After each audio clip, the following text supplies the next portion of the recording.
Hoy, magandang tanghali sa ating mga brother. Magandang araw sa mga patuloy na sumusuporta sa atin. Maraming salamat sa patuloy na nagla-like, nag-share sa atin, sumusuporta sa bawat video natin mga brother. At ako nga pala mga brother ay hinarito upang magbigay ng mensahe sa inyo mga brother, no?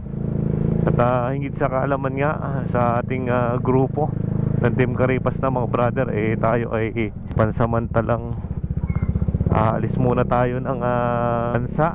Hindi naman para sa ating sarili, kundi para sa ating pamilya mga brother.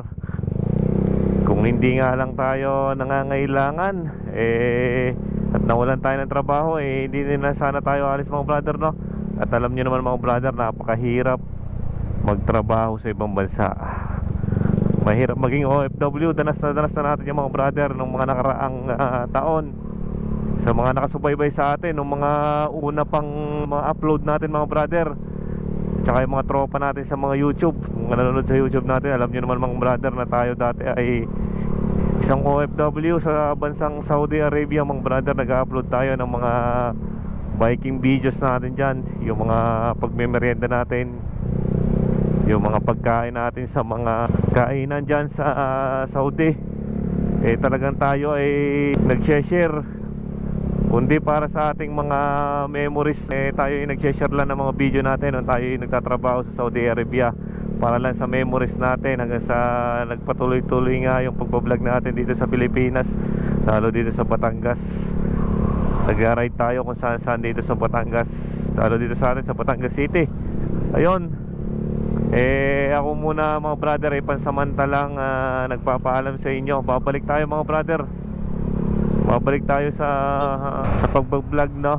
Pero tayo ay medyo mag-upload din ng mga video pagdating natin doon sa mga putripan natin doon mga brother, no?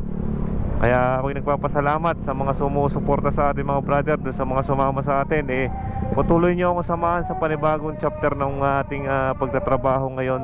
At saka yung sa Team Karipas na mga brother, no? Ako'y nagpapasalamat sa napakasolid na suporta nyo sa Team Karipas na. Nawa ipagbalik natin, mas madami pa yung ating madatingan dito sa atin, no?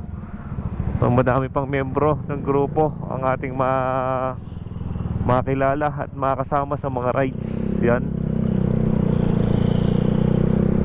At tayo itong natutuwa pagka ganun mga brother, no? Kaya si Kabatang Urban Biker mga brother ay signing off muna sa pagbablog dito sa atin sa Batangas. At kita-kits muli sa mga susunod na taon mga brother, no?